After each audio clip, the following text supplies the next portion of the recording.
खुलुमबाय नोंथांमोनखौ बयखौ बरायबाय दिनै 11 अक्ट'बर 2023 बारायजे बुधबार फैदो दिननि खौरांफोरखौ बेखेवनोसै। गुवाहाटी नोगोरमानि सिङाव थानाय फरालुमुगाव गंसे नखराव खान मावनो थाखाय लाखिजानाय सासे आइजोआ गावनि बिगोमानि न'निफ्राय सना रुपा आरो माखासे गोनां बेसादफोरखौ खावनायनि जाहोनाव पुलिसजों एरेस्ट खालामजादों। हमजानाय आइजोनि मुङा जाबाय दीपाली गवाला। दीपाली गवालाया विक्रम दत्त लाहाकरनि नखराव थांनाय 6 दाननिफ्रायनो खान मावनो थाखाय थादोंमोन। दा बेखौ एरेस्ट खालामबाय आरो दा बे जाथायनि सायाव नायबिजिरनाय खामानिया सोलिगासिनो दङ। फोरोंगिरिया फरायसाखौ बुना बुथारदों। उरिसानि बालासराव सासे 15 बोसोर बैसोनि फरायसाखौ फोरोंगिरिया बुनानै बुथारदों। थैनाय गथ'नि मुङा जाबाय एबा बुथारजानाय गथ'नि मुङा जाबाय सुमन्त दास। सुमन्त दासनि नखरनि मानसिफोरा बुंनाय बायदिब्ला सुमन्त दासआ गावनि क्लासमेटनि साइकेलखौ सोङाबालासिनो लांनायाव बेनि लोगोआ बा क्लासमेटआ फोरोंगिरिनो खोन्थादोंमोन। बेहायनो फोरोंगिरिया सुमन्त दासखौ गाज्रि रोखोमै बुदोंमोन। बिनि उनाव गथ'आ न'आव थांनायाव बिखा सानाय जानायाव नखरनि मानसिफोरा फाहामसालियाव लांनानै फाहामथायबाय थानाय समावनो जिउ गोमादों बा सुमन्त दासआ थैदों। दा बे जाथायनि सायाव उरिसा पुलिसआ गावसोरनि खामानिखौ मावगासिनो दङ आरो बे जाथायनि सायाव गोख्रों एक्सन लागोन होननानै रादाय होनाय जादों। आसामनिफ्राय थांनाय 2 मुस्लिम बिसि आरो फिसाया बथलाव सोनानै सिरि सिरि ड्राग्सखौ फानखोमाबोबाय थानायनि जाहोनाव केराला पुलिसजों एरेस्ट खालामजादों। हमजानाय बिसि आरो फिसायनि मुङा जाबाय फारुक उद्दिन 26 बोसोर बैसोनि, फारिदा खातुन 23 बोसोर बैसोनि। बिसोर सानैया केरालानि आन्धराव रुम भारा लानानै थाबोगासिनो दंमोन आरो बिसोर बे आयेननि बेरेखा खामानिखौ मावबोगासिनो दंमोन। दा बिसोरखौ एरेस्ट खालामबाय आरो दा बिसोरखौ आयेननि बायदि साजा होनाय जासिगोन।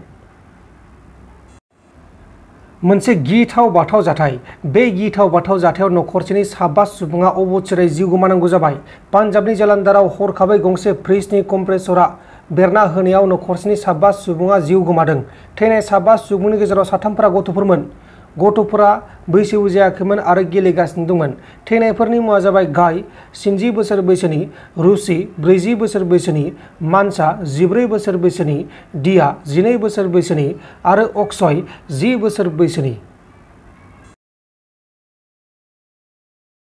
दिनै एक्स भलन्टियार फर्सआ 30-35 बोसोर उन्दुनानै मानो सिखारफिननांगौ जाखो? बे उपलब्धिखौ दिनै गासिबो बर' जाथिया हारे हिमजिए माने क्रिमि मोनदांजोब्बाय जे बर'फ्रा खेबथाम एकर्ड खालामनायनि उनावबो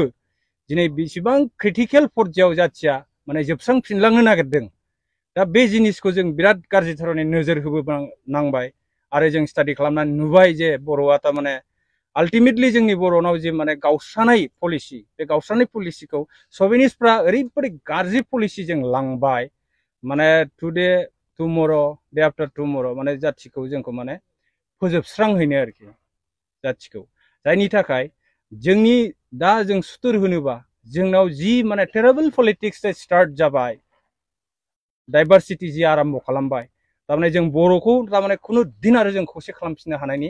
माने लामाखौनो दोनाखसै आरोखि। माखासेखौ फैसाजों बोथ्रोदबाय, माखासेखौ सोरजोंबा नैबे सेंग्रासाफोरखौ ड्राग्स जाहोनानै नस्थ' खालामबाय। दिनै माने नानानथा दल संगठन हिसाब गैयै जाबाय। इनडाइरेक्टलि माने बिसिनि फुसिङा गाज्रि जाबाय जाहाथे बर' जाथिया खुनु दिन जाहाथे खौसे जानो हाया। जोंखौ माखासे धोरोमजों बोखावनानै होबाय, पलिटिक्सजों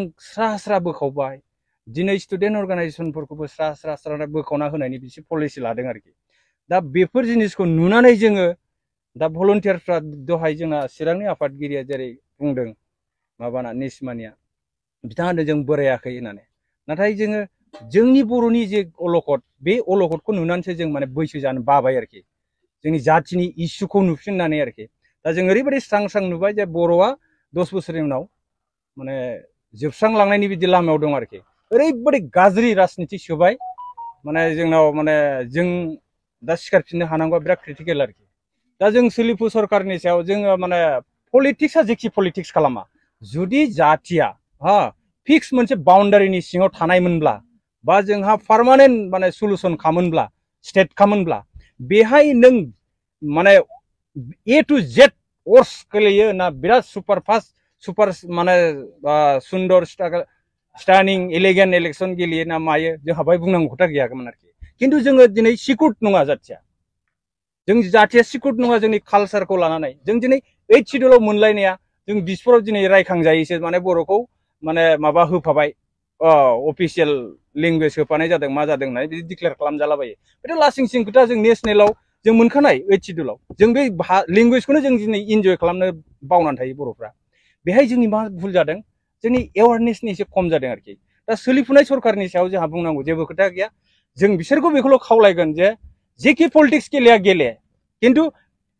जाथिखौ फिक्सेसन मोनसे खालामग्रोनांगौमोन आरोखि फिक्स खालामखांनायनि हायाव उनाव बाउन्डारिखौ फिक्स खालामनांगौमोन जातिनि जोंहा आब्रुथिखौ आरोखि टटेलि जोंनि आइडेल जिथु कालसार टालसार फारसेनिफ्राय एभ्रिथिं एजुकेसनखौ लाफानानै जोंनि माने जोंहा बे बर' जाथिया मा माखौ लानानै जों गेदेमा होननानै जोंखौ जों सिनायथि होनो नागिरो आरोखि बेफोर जिनिसखौ बेफोर आब्रुथिखौ सेफगार्ड होनानै जेखि पलिटिक्स गेलेया जों गेले आरोखि खिन्थु जाथि फोजोबस्रांनायनि पलिटिक्सआव हले जों खावलायगोन आरोखि जाहाथे बिजनेसा फैनाङा दा बिसेस करि जोङो दा जेखौ नुगासिनो दं बर'फ्रा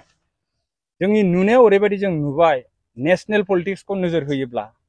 नेशनेल सेन्ट्रेलाव माबायदि खालामनो नागिरदों दिनै इउनिफर्म सिभिल कोड लाबोनायनि खोथा बुंदों दिनै इन्डियानि कनस्टिटिउसनखौ बिसोरो अनेक आर्टिकेलखौ दिनै खालामनानै मावगासिनो दं अनेक आर्टिकेल चेन्ज खालामनो नागिरदों जों खोनाबावदोंसो थारमाने बिसोर इन्डियान कनस्टिटिउसनखौनो सोलायनानै शास्त्रजों सोलिनो नागिरनाय बायदि जों माने खोनादों आरोखि दिनै बनस'आ दाख्लै आन्दलन खालामनो थांबाय बिसोरखौ पारमिसन होआखिसै खिन्थु डेम'क्रेसि कान्ट्रियावथ' जोंहा डेम'क्रेसि भाबै जोंनि गांनाय उखैनायखौ बुंनो थाखाय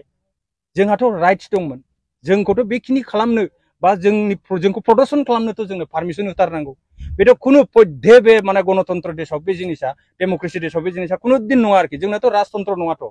जोङो 1947आव जों डेम'क्रेसि जों उदां जादों जोंनि मोन्थायफोरखौ जोंहा बुंनो थाखाय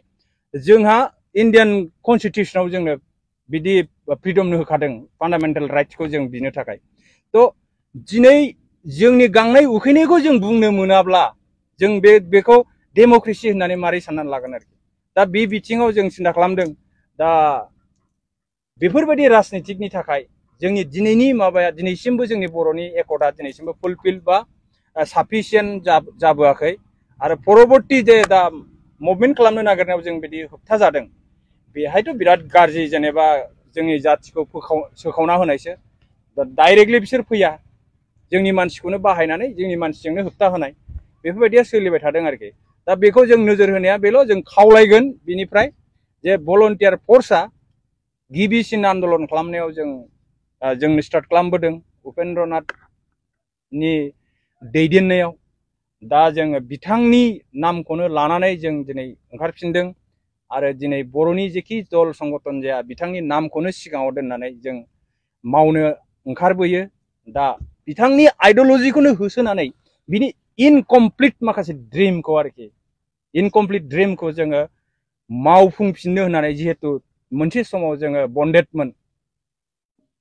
जोङो समायखिरा लाबोदोंमोन जे बर' जाथिखौ जों गमामायैनो जोंनि रायजोबो दागोन जोंनि बाउन्डारिबो जों फिक्स खालामगोन होननानै बिनि थाखायनो जों उपेन्द्रनाथ ब्रह्मनि आद्रा थानाय सिमांखौ जाफुंसार होनायाव जों जेखि खस्थ' मोना जों बे खस्थ'खौ सहायनानै दिनैनि दुंहाव बारहावा बा जोंखौ गेब्लेहोनाय जे राजनितिक दं जों बिथांमोनखौबो खावलायनानै रायलाय लास्ट टाइमनि थाखाय खेबसे बर' जाथिखौ जोङो खावलायनो नागिरदों जे डेम'क्रेसि भाबै जों जि मुभमेन्टखौ खालामनो नागिरदों जोंखौ बांद्राय होबथानो नाङा जोङो बन्द' सन्द' खालामनाय बुग्लुं सुग्लुं लानानै सिलाय थिलाय लानानै गनद्राय गनसि लानानै जों बेबायदि खालामनो नागिराखै जोङो जास्ट जों माने डेम'क्रेटिक भाबै जोङो प्रदर्शन खालामनो नागिरदों जोंनि माने मोननांगौआ जों दासिमबो मोनाखै जोंखौ फुलफिल खालामनानै हो जोङो इन्डिजिनियास पिपल अफ इन्डिया बे हिसाबै जोंनि मोन्थायखौ फान्डामेन्टेल राइट्सखौ बा जोंनि ट्राइबेलनि जि मोन्थाय दङ कनस्टिटिउसननि आन्दाराव बेफोर मोन्थायखौ जोंनो हो जोंनो जे 6 शिड्युलखौ जोंनो हगारखानानै होबाय जोंनो 6 शिड्युलखौ इन्जय खालामनो हो बेफोरखौ जोंनो मानो होबथा खालामदों दा बिनि थाखाय बिराद गुरै खावलायनाय आरोखि दिनै नैबे जिनिसखौ जों नोजोर बोनानै नुनो मोनदों बनसुआ दिनै बर' जाथिनि इस्युखौ लानानै ओंखारबोनायाव दिनै पुलिस मिलिटारिनि बिदि प्रब्लेमखौ मोनबाय थायोब्ला दिनै बनसु बलिते बर'आनो आबसु बलिते बर'आनो जेखि दल संगठन जाया बर'खौ लानानै जे खिन्थु थांखिया बयनाबो बे मोनसेयानो बर'खौ जों मारै गोख्रों खालामलांनो हानो दा बनसुखौ जिबायदि अयथासार खालामनायखौ नुदों जों गाबोन भलन्टियार फर्सआबो जों मालाबा प्रग्राम लानायाव जुदि जोंखौ बे बोराय बैसोआव जोंखौ गाबोन बुग्लुं सुग्लुं खालामोबा जोंनि फिसाफ्रा जोंनि फंबायफ्रा जोंनि फिसौफ्रा बिसिनि थैया उन्दुनानै थागोन नामा गरम जानायनि मोनसे चान्स दं दा गतिके जेनेरेसना जुदि मारैबा खर'आव बिग्रायखांनाय फैब्लाय बे सिचुएसनखौ सोरबा हमथानो हागोन स' गतिके गभर्नमेन्टआ जाहाथे जोंनो डेम'क्रेसि भाबै मुभमेन्ट खालामनो सुबिदा होयो जों बेखौ खावलायगोन आरोखि उद्देश्यआथ' हारिनि थाखायनो जों लानाय जादों थांनाय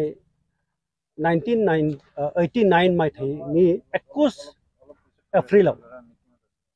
बे जायगायावनो दावहा नांनानै माखासे बिर जोहोलावफ्रा थैलांदों दा बे बिर जोहोलाव थैलांनायनि मार्टियार्स स्टाम्पखौ जोङो गायसननो हादोंमोन बे गायसननायनि बेलायाव बेखौ एसे आलाय सिता एसे अजतन जोथोन लानो हायि बादि जोङो जोंनि नोजोरावनो नुनो मोनदों बेनिखायनो जोङो दा जोंनि अर्गानाइजेसननिफ्राय बेखौ साफ्रोमनिबो मतामत लालायनानै गोसो गुदुङैनो जों दिनै बे हाग्राखौ एवस्रांदों आरो इयुनाव बे फैबाय थानाय आसाम मालानि लामाया जोंनि बे मार्टियार्स स्टाम्पनि गुदिजोंनो लाबोदों दा बेखौ जोङो सेफटिं खालामनांगौनि पजिसन सफैबाय एबा बेखौ जोङो रायलायलायनायनि गेजेरजों सेफटिं खालामनाय जायो नायबले एसे माबा मोनसे मोजाङाव फोसाबनानै दोननो हायो हारिनि थाखाय जिउ बावलांनाय बिथांमोनखौ जाहाथे जोंबो मोजाङै मोजां सिबिलांनो हायो आरो मोनफ्रोमबो जिल्लायाव जोंनि बे अल बड' एक्स भलन्टियार फर्स अर्गानाइजेसनफ्रा गावबागाव जायगानि मार्चार्स बिथांमोनखौ मान सनमान होनानै हारिनि अलखदखौ जाहाथे रैखा खालामनो हायो बेखौबो आङो दिनैनि गेजेरावनो आं खावलायहरबाय बा बुंहरनाय जाबाय लोगोसे बिथांमोना जोंनि हारिनि थाखाय जे जिउ बावलांदों दा मानि थाखाय जिउ बावलांदों बेखौ जोङो साफ्रोमबो बर' हारियानो मिथिजोबो दा बिथांमोनखौ जे मान होनो रोङाखै बे मोनसे जोंनि दुखु गोनां बाथ्रा एबा जोंनि अबहेलानि बाथ्रा बेखौ जों बुंनानै लानांगोन बेनिखायनो मोनफ्रोमबो जायगायावनो मोनफ्रोमबो जिल्लायावनो जाहाथे बयबो हारिनि थाखाय जिउ बावलांनाय मानसिफोरखौ जाहाथे जोङो सिबिलांबाय थानो हायो आरो बर' हारिखौ इउनाइटआव लाबोनो हायो बेखौ मिजिं थिनानै जों दिनैनि प्रग्रामखौ लानाय जादों बै समावहाय बिथां दावहारुमोनहा बोरैहाय मुंख्लं जायामोन बोरैहाय जिउ गोमानो गोनां जायामोन बे समाव 1989नि 21 एप्रिलाव जि सिटुएसन जादों जोंनि बे जायगायाव CRPफोरजों जि धरननि दावहा नांनांगौमोन बे रोखोमनि सा सुबिदा मोनैयाव जोंनि बे माखासे जोहोलावफोर बेवहाय डाइरेक्टनो 6 जना स्पट डेड बेवहाय आरो गुबुना दाब दाब जायगायाव जालांदों जोंनि निसिमा बासि हिसाबै दा बिथांमोना दावहा नाङैनो गावनि जिउखौ बावलांदों बर' हारिनि थाखाय बिथांमोननि मुंखौ आङो फारिनो बुंलांगोन मुंख्लं रेन्जन बसुमतारी कामेश नार्जारी जिस्केल बसुमतारी मुंख्लं दाबाराम नार्जारी आरो मार्टिन मुसाहारी आरो तेफ्रा सुमफ्राम हारि बिथांमोना दावहा नाङैनो जिउखौ बावलांदों जितु बै समावहाय बर'नि आन्दलनाव निसिमा बासि हिसाबै नोंथांमोनहा माबायदि बाहागो लाबोदोंमोन माबायदि दावहा नांबोदों बे समावथ' मा होननानै बुंबावनो जाय जेरै मोनो एरैनो माने हारिनि थैनाय थांनायनि बाथ्राखौ लानानै बयबो गोसो गुदुङैनो बारसोमदोंमोन नाथाय जेबो राहा लामा मोनैयाव जोङो समय बिसेस माने बुग्लिलांजादों बा रेप जालांदों आरो खायसेबा माने बुथार जालांदों बेबायदि आला सिथा हिसाबैनो जोङो दावहाखौ दावहायाव बारसोमबोबाय थानांदों एबा बेबादिनो जोङो मेनटेन खालामबोबाय थानांदों नोंथांमोन दिनैनि खौरांफोरा बेखिनिल'मोन बेखिनिसिम नायनायनि थाखाय नोंथांमोननिसिम रोजा रोजा साबायखर गोजोन्थों एसेनोसै जय बर' हारिनि